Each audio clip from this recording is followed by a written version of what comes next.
Good morning and welcome to History of Interiors. Today we will be discussing the Romanesque style, which is the third period of the Middle Ages. It went from about 800 to 1150 CE, and the term Romanesque means in the manner of the Romans. So we'll see many similarities between the ancient Roman style and the Romanesque style. And in this lecture, we will discuss the architectural and artistic elements of the Romanesque style. Moving on to the background of the Romanesque style, the one really important thing that I want you to remember is that this is a phase of Christian design during the Middle Ages. So most everything we're going to be looking at are going to be churches.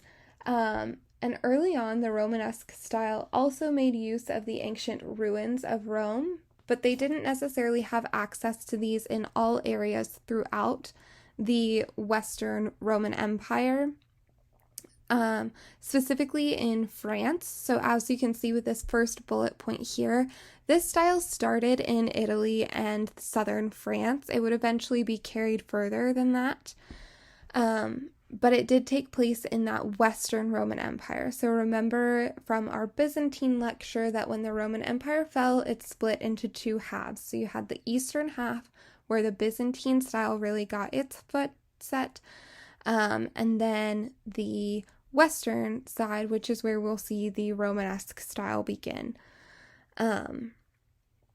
Eventually, this style would be carried north by William the Conqueror, who conquered Britain in 1066 CE, where it would be called the Norman style. Stylistically, these are exactly the same. It's just a political difference, which is why they're called two different things. You see Romanesque some places, Norman the other. Stylistically, they're going to be exactly the same. And so, like I was saying before, these buildings that we're going to be looking at are mostly churches, and they're going to be built by volunteers primarily. So the early Christians did not have access to the slaves and the forced labor that the Romans did. So often devout Christians would work to build the churches themselves. So they did that on a volunteer basis as a way to devote themselves to their religion. And so, as a reminder, there was a lot of invasions and political and social discord during the Middle Ages. And that's why we're going to see a lot of these volunteers, right? Because people were looking for peace wherever they could find it. So devoting themselves wholly to a religious doctrine seemed like a really great place for many of them to find that peace and shelter from those invasions. Obviously, churches needed a space for Christians to worship. However, these buildings were not intended only for worship. They also served a utilitarian purpose. So they were also used as schools, town halls, libraries, museums, really just a gathering space for these early Christians to serve as kind of an all-in-one building where pretty much everything they needed to get done, they could do at this church. Most of the projects were looked over by the monks who served as the architects and construction managers. And as a reminder, each of these buildings would have had to be built very carefully. They only had very simple tools. It's not like if we were building a building today. They did have access to concrete during the Romanesque period.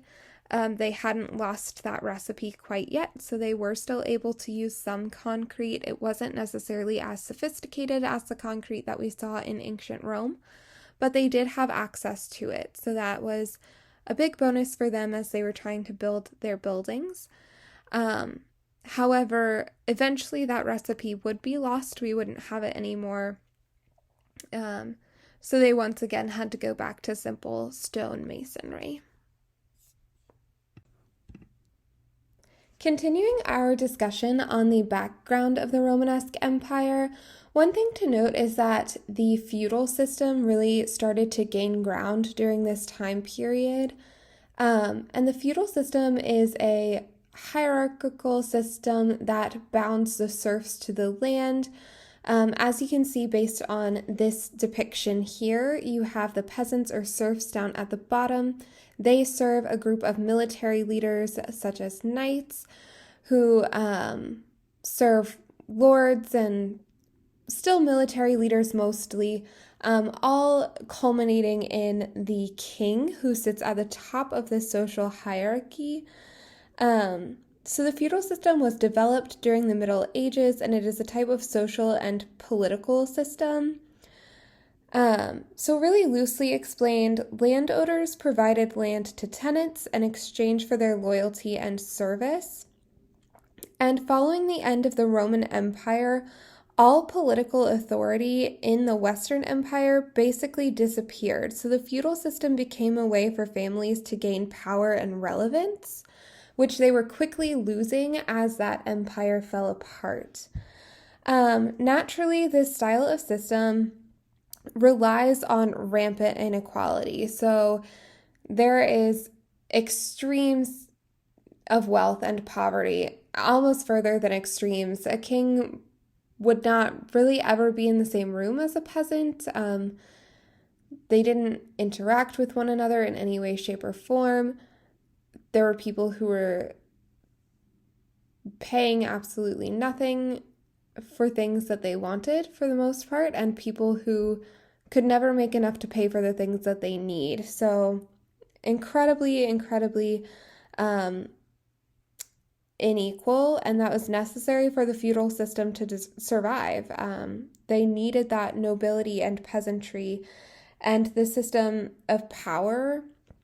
And ultimately, this would stick around for quite some time. We definitely still see remnants of it today, though not to the same extremes as we see it during the Middle Ages. But the feudal system, like I said, mostly the things to note are the requirement of military service. So as you can see, to get into those second and third tiers on the pyramid, you have to have some type of military service. And then lastly, taxes are required, generally in the form of a portion of agricultural products. So it wasn't necessarily money, but it was definitely money lost. You couldn't sell that if you had to give it to the government for taxes, right? So like I said, very unequal, very much extremes of wealth and of poverty. And this is a system that will be influential, so it's important that you know it because we're not going to see the feudal system fall anytime soon. So we're now going to move on to a discussion of the architecture. There's a lot of really interesting architecture that comes out of this Romanesque period. Much of it I actually think you'll recognize. So to begin, one thing to note is that they do still have access to concrete construction. So if you'll remember how influential that was in the Roman Empire to have that formula and develop this concrete, that definitely made their building process easier. They were able to build bigger, stronger buildings because they had the formula for concrete. However, after the end of this Romanesque period, that recipe for the concrete is going to be completely lost. We're not going to have access to it for a while until it gets developed again. However, luckily for the people during the Romanesque time period, they did have access to concrete, which helped them to build all of their buildings, though, like I said, this recipe would soon be lost. So just around the corner, we're going to see them lose the ability to build things with concrete. Next, you can see a cruciform plan emerging from the basilica. So we will still see the basilica plan, though it will be elongated and changed a bit to become a cruciform plan.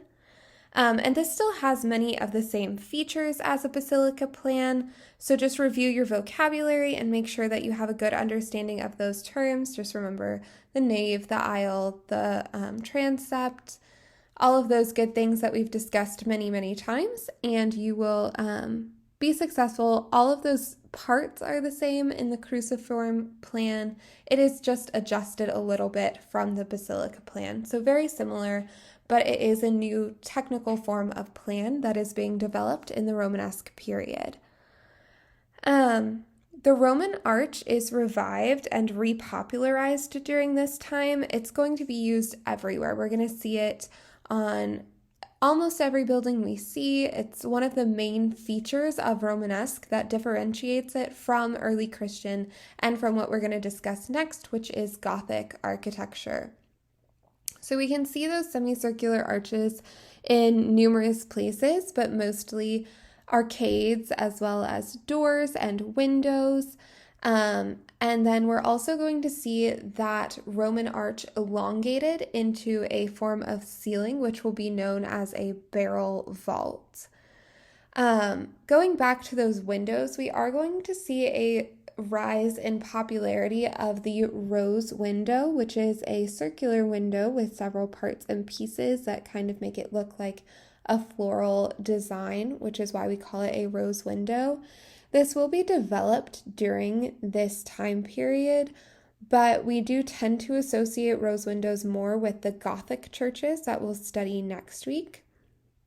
However, it is important to realize that they were able to do that because they had found so many ways during that early Christian time period to fortify their walls and make sure that their walls were able to support and hold up these large sections of wall that could have a hole cut out for a window.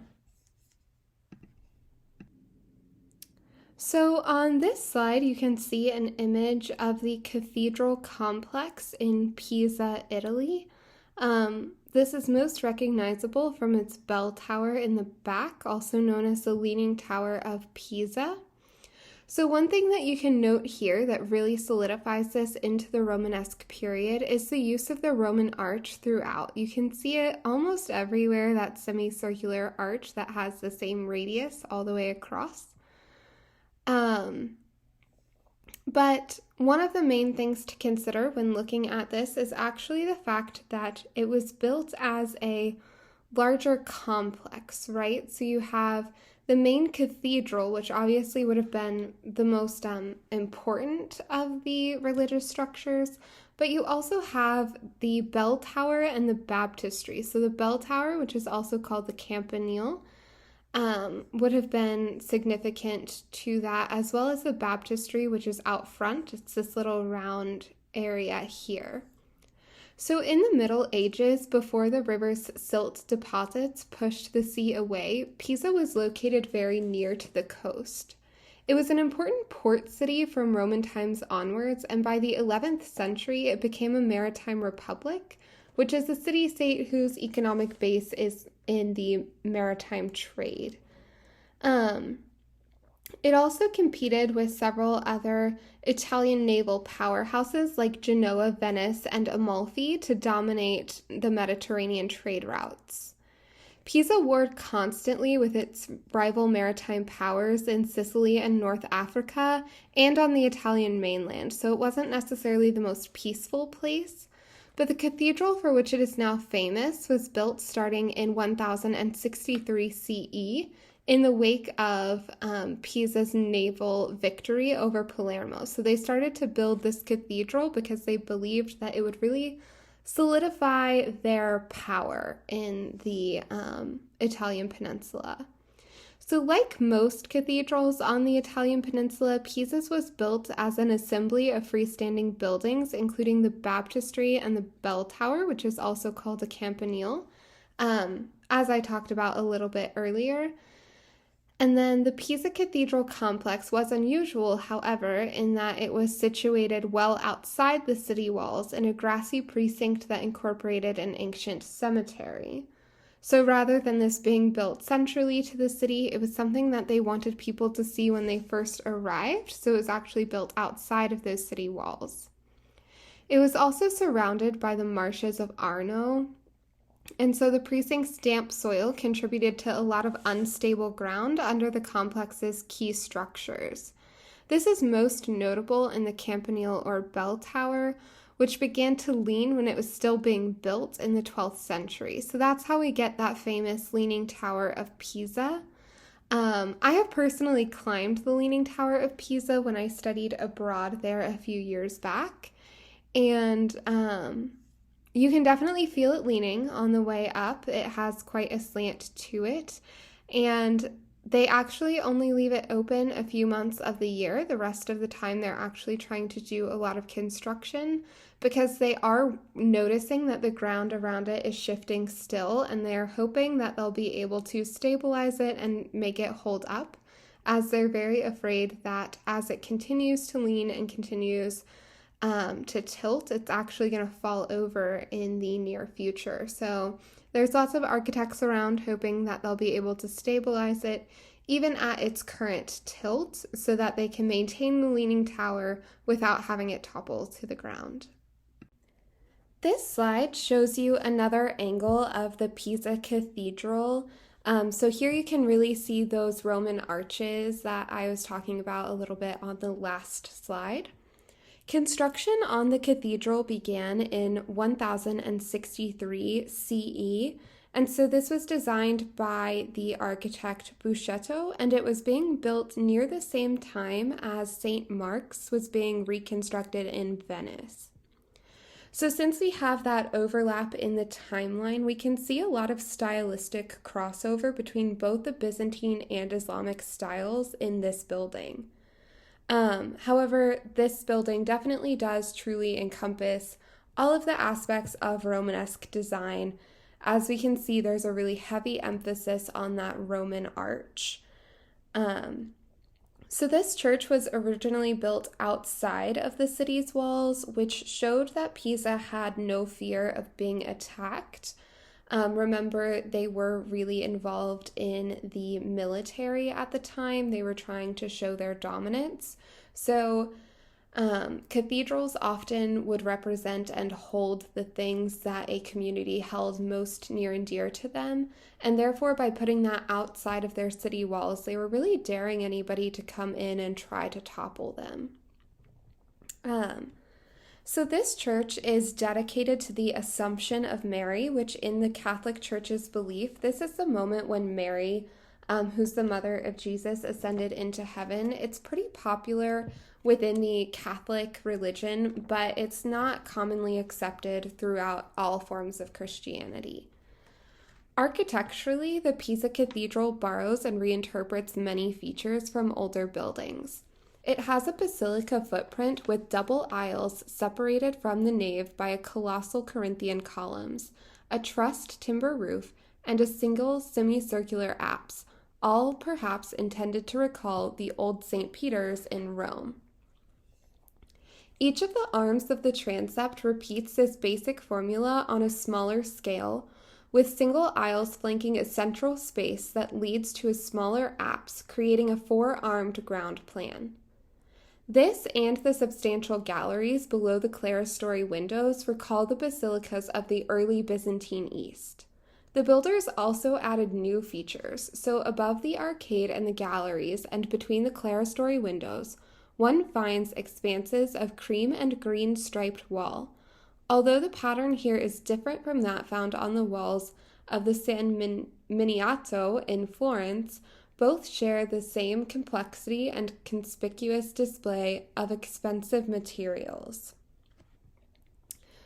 So just to expand on those materials a little bit more, the decoration of this church is quite interesting. So most of the decoration comes from stripes made from multicolored marble, rather than decoration from relief carving, which is different than we've seen in the past.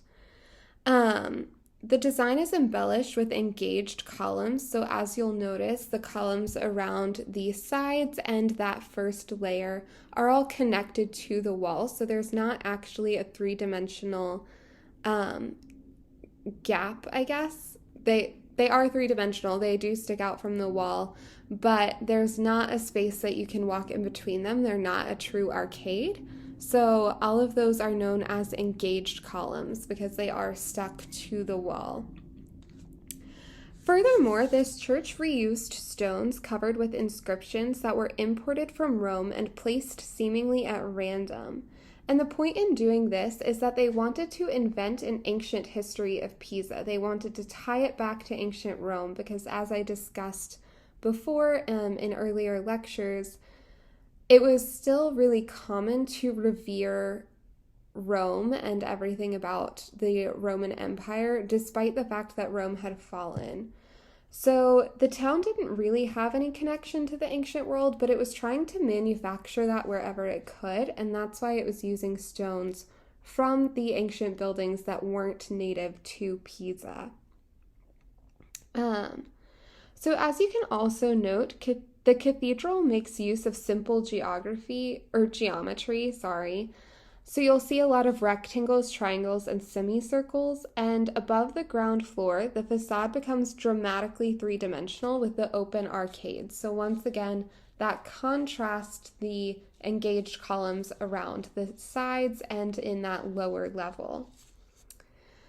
And then the last thing about this slide, or that we're going to talk about on this slide, is that not all of the buildings in the complex were actually built at the same time. So the cathedral alone would have needed to be grand enough to make a statement. Pisa's navy would help the Vatican during the Crusades, and this would help fund the additional building projects of the Campanile and the baptistry, but those weren't actually part of the plan when this cathedral was being built. Therefore, since they did want to give this really grand appeal, this would be one of the first things that invaders would see, or really any visitors would see. So they needed this church to be incredibly luxurious and show the strength and the might, despite the fact that the full complex would not have been built yet. On this slide, you can see another angle of the Pisa Cathedral. This is just showing it at night. You can see that they have added light over the years. The Leaning Tower is there in the background, and you can see that it follows the same architectural patterns. So they definitely match, which signifies that they would be part of the same complex, despite the fact that they weren't built at the same time. They did choose to honor that original architectural style.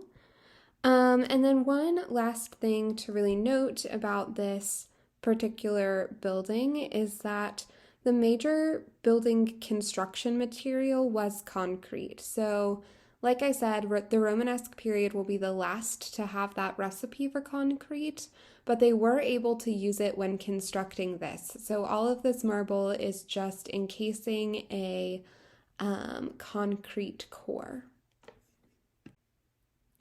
This is once again a closer view of the Pisa Cathedral. This is once again showing it during the daytime.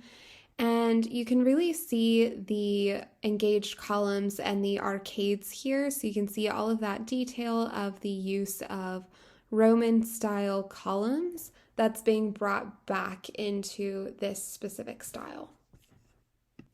So on this slide, you can see an image of the interior of the Pisa Cathedral. So inside the cathedral, the nave is edged with double sets of side aisles. The nave ends in a great apse, and the two transepts end in smaller apses. An ellipsoidal dome covers the crossing, and the rest of the nave is covered with a flat coffered ceiling. The chief decorative elements of the interior are produced by stripes made of colored marble, not by elaborate or emotion-charged carvings. This is an important religious site, and so alterations were later made in the 12th and 13th century. So we actually can see some Gothic touches that are added into this and into the baptistry. So now we're going to shift our focus to one of the other buildings in that Pisa Cathedral complex. So this is the Campanile or Bell Tower, most famously known as the Leaning Tower of Pisa. And so this has become one of the most famous structures worldwide due to its dramatic tilt. The Leaning Tower of Pisa is a medieval structure in Pisa, Italy that is famous for the settlings of its foundation, which caused it to lean 5.5 degrees from the perpendicular in the late 20th century. Extensive work was subsequently done to straighten the tower, and its lean was ultimately reduced to less than 4 degrees. The bell tower begun in 1173 as the third and final structure of the city's cathedral complex, was designed to stand 185 feet high and was constructed of white marble. 3 of its 8 stories had been completed when the uneven settling of the building's foundations in the soft ground became noticeable. At the time, war broke out between the Italian city-states, and the construction was halted for almost a century. This pause allowed the tower's foundation to settle and likely prevented its early collapse. Giovanni di Simone, the engineer in charge when construction resumed, sought to compensate for the lean by making the new stories slightly taller on the shorter side, but the extra masonry caused the structure to sink still further. The project was plagued with interruptions as engineers sought solutions to the leaning problem, but the tower was ultimately topped out in the 14th century. Twin spiral staircases lined the tower's interior, with 294 steps leading from the ground to the bell chamber. Over the next 4 centuries, the tower's 7 bells were installed, the largest of which weighed nearly 8,000 pounds. By the early 20th century, however, the heavier bells were silenced, as it was believed that their movement could potentially worsen the tower's lean. The foundations have been strengthened by the injection of cement grout and various bracings and reinforcements, but in the late 20th century, the structure was still subsiding at a rate of about 0.05 inches per year and was in danger of collapse. In 1990, the tower was closed and all the bells silenced as engineers undertook a major straightening project. Earth was siphoned from underneath the foundations, decreasing the lean by 17 inches to 13.5 feet. The work was completed in May of 2001, and the structure was reopened to visitors. The tower continued to straighten without further excavation until May of 2008, when sensors showed that the motion had finally stopped, and a total improvement of 19 inches was completed. Engineers expected the tower to remain stable for at least 200 years. So they're very hopeful that with all of the work that they've done, it's not going to fall the way that they were very worried it was going to topple over towards the end of the 20th century. So this is a graphic of some of the engineering solutions proposed to help the Leaning Tower of Pisa stand up correctly. And so over the years, many architects have tried to make it so that it would stand at the proper 90-degree angle, but over time they've come to realize that that's not going to be possible while maintaining the structural integrity of the building itself. So they've just gone with how do we make it stable enough to keep standing. And so luckily we've had a lot of technology introduced that should be able to keep the building mostly stable so that visitors can keep visiting it for centuries to come. So this is an up-close image of the side of the Pisa Cathedral. This just shows an arcade, which is an element that we have been seeing as we've gone through this course. It's nothing new, and it's certainly not going to go away. But what is really interesting about this building in particular is the lack of architectural orders. So if you'll remember, the Greeks and the Romans had a very specific and set way that you were supposed to go about using their columns, and they all had to be used in a certain succession and to mean certain things. The Romanesque period allowed for a lot more creativity. The rules and guidelines were not so rigid. So that's why you can see here that these columns actually vary and there's not a set specific look that they had to achieve. This slide shows a couple images of some rose windows. So during the Romanesque period, we will be introduced to the rose window, which is a circular window with mullions or tracery radiating out from the center in a form suggestive of a rose. So rose windows will actually reach their height during the Gothic period, which is what we will be discussing next, but they are introduced during the Romanesque period, which makes them important to our study today. So this is just another image of a rose window. You can see how it has a central point and everything radiates outward from that in a very stylized version of a rose. All of the mullions in the Romanesque period would have been made using stone, but we will notice that later on, as the rose window continues to be used, those will actually be made out of metal and they'll often hold up a stained glass. This is a main entrance, also known as a portal. So these were still pretty highly decorated, as you can see in the image here. The carvings were really important, and they were actually a central means of telling stories and spreading the Christian faith. So one thing to remember about the Middle Ages, which is what we're looking at here, is that most people were not well educated, so they wouldn't have been able to read. So putting any type of inscription up above these doors really wouldn't have had any merit to telling the stories and signifying what this building was and what it meant. So they turned to carvings and art for that. So we'll see that as the main form of communication. And they each tell different little Bible stories. A lot of them, as we will see later on from this point forward, focus a lot on the ideas of revelation, so that you have the Judgment Day scene being depicted quite often, as well as just some other general stories, but mostly they're going for the hard-hitting stuff, right? So they want to really signify that at some point there's going to be a time where you're either going to heaven or you're going to hell, and you have to make that decision. And so it was definitely a way to scare people into the faith, but that would often be depicted on these entrances to these churches to really promote the idea of Christian morality and how to maintain the faith so that you don't get a negative option on that judgment day. These are just some more examples of a portal. So we'll actually see that portal continue on, like I said, for decades and decades.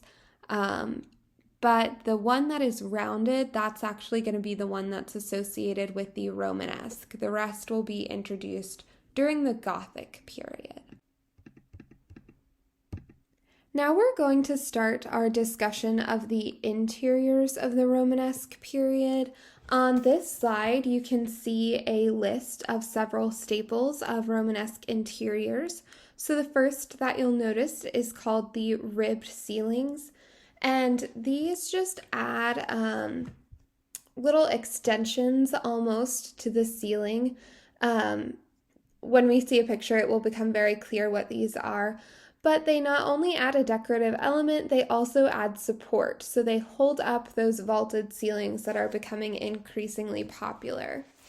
Additionally, there are no rigid or technical orders that are being used in this time, so that opens it up to a lot of creativity, and we're going to see a lot of really unique buildings and designs because of that. There were two new capital forms introduced, the educational and the decorative. We'll dive into each of these a little bit more in a moment, but just to give you an idea, the educational capital often depicted biblical stories, while the decorative capitals were used just for decoration. It kind of alluded to the idea that you don't necessarily need everything to be super impactful and meaningful, but rather things can be just pretty. And then we also see some larger windows with some stained glass. We are able to have those larger windows because they were able to support taller buildings, as well as using buttresses in congruence with concrete and other strong building materials to be able to build up those walls so that you could have larger sustained windows. On this slide, you can see two of those main staples. So you get to see the ribbed vaulted ceiling, as well as a peek of a rose window back through the back there. So as you'll notice, this is a barrel vaulted ceiling, which is just a prolonged extension of that Roman arch. So it is a full arch, and it extends the entire way of this hallway or nave area. And then the ribs, you can see just as you would, they're pretty self-explanatory, but they are this little feature here that kind of protrudes from the wall and holds it up as a support. So it looks like a physical rib holding up that ceiling. As I have mentioned many times in this lecture, the main thing that we associate with the Romanesque style is the revival of the Roman arch. Oftentimes, this was taken to extremes and used in a way that even the Romans themselves would not have used it. And this is a prime example of that. You can see the one giant Roman arch that goes across all of the three smaller Roman arches below it.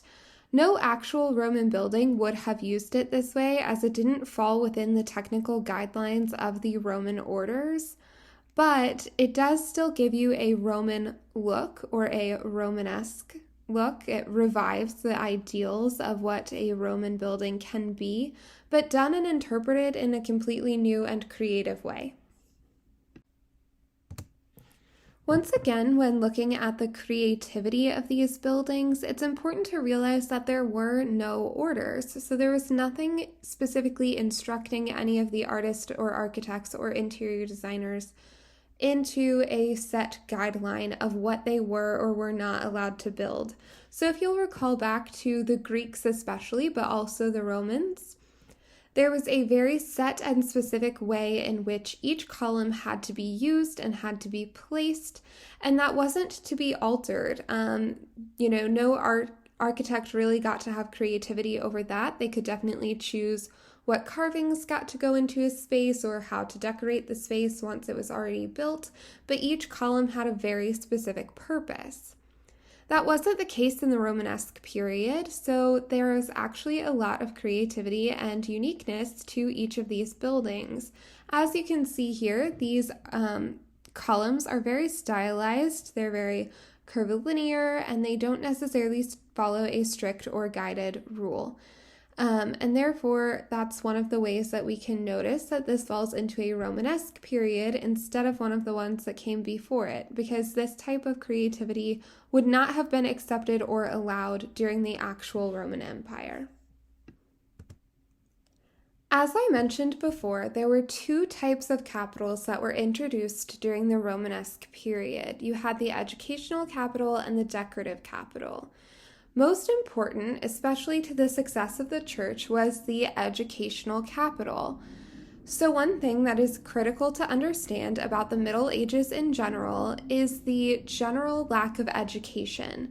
So only the people who were in the highest facets of society, such as the priest or the leaders of the community, would have had any access to education, and it honestly might not have been a great education at that.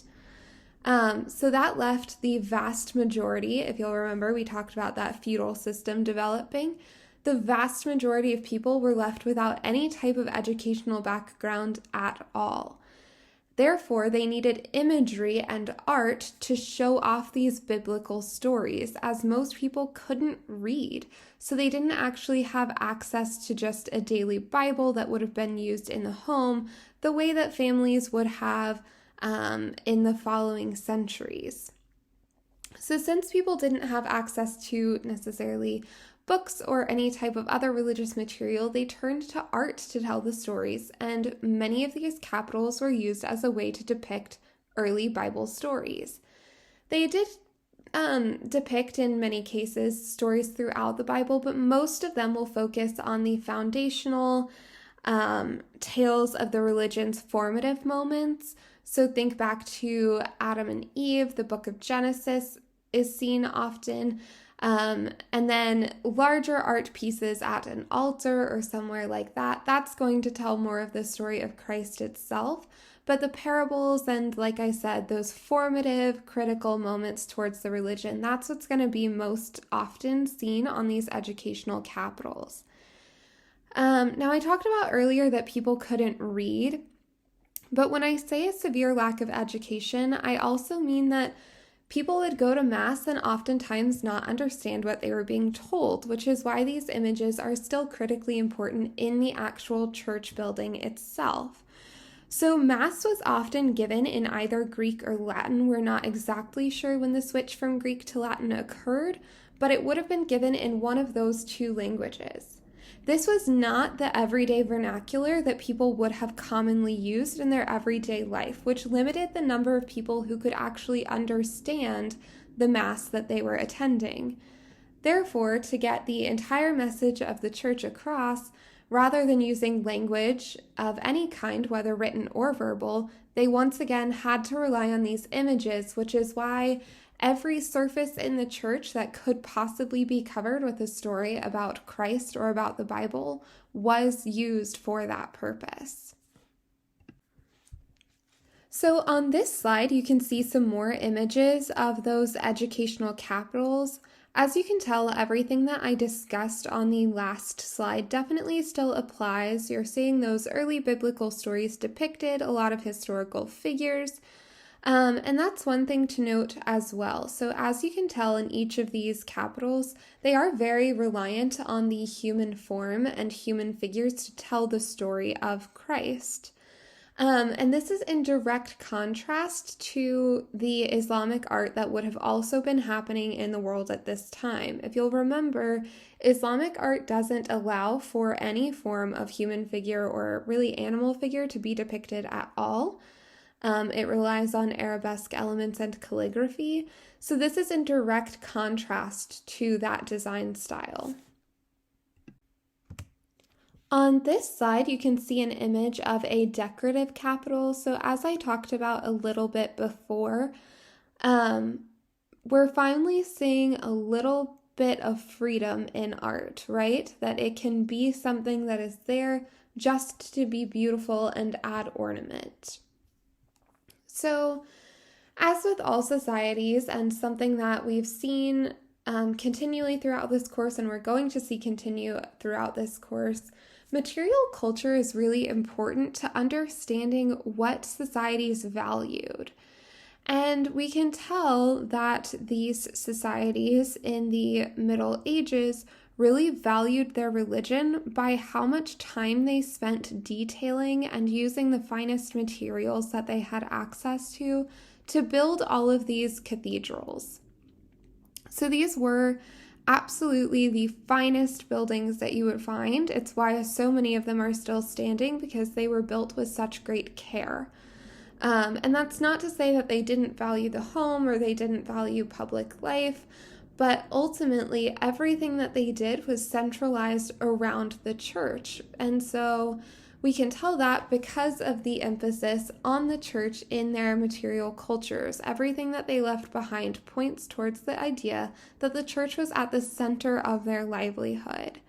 So by adding these decorative capitals, they were trying to show that this space is worthy of decoration, that it should be exalted and highly ornamental, because that allowed it to have weight and value in their lives, which was a way of showing that they really valued and respected the church itself.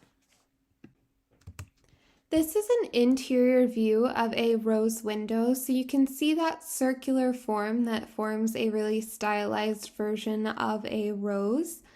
This one has some trefoils in it, which leans it to be a little bit more Gothic in its architectural style, but just to give you the idea of what a rose window is, this is a great example.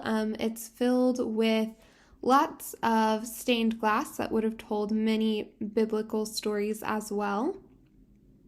But as you can see, there is a lot of detail in each of these windows, which is what makes it so impressive and is why it was often used at the very front of a church to really make that entrance as grand as possible. So the last thing that we're going to discuss today is Romanesque furniture. So first of all, we don't have very many examples of Romanesque furniture. It was made primarily out of wood, which doesn't necessarily lead itself to longevity, so we don't necessarily have that many lasting examples of this furniture. But in general, it followed the same architectural trends that we saw earlier. So Romanesque furniture was made of various kinds of native woods, chiefly oak and walnut in England and Northern Europe, beech and fir in southern Germany, and cypress in Italy. A rough sort of lumber called riven timber was often used, made by splitting the logs radically, that is, from their outside bark to their centers. It has produced planks that were admirably strong but often quite rough in appearance.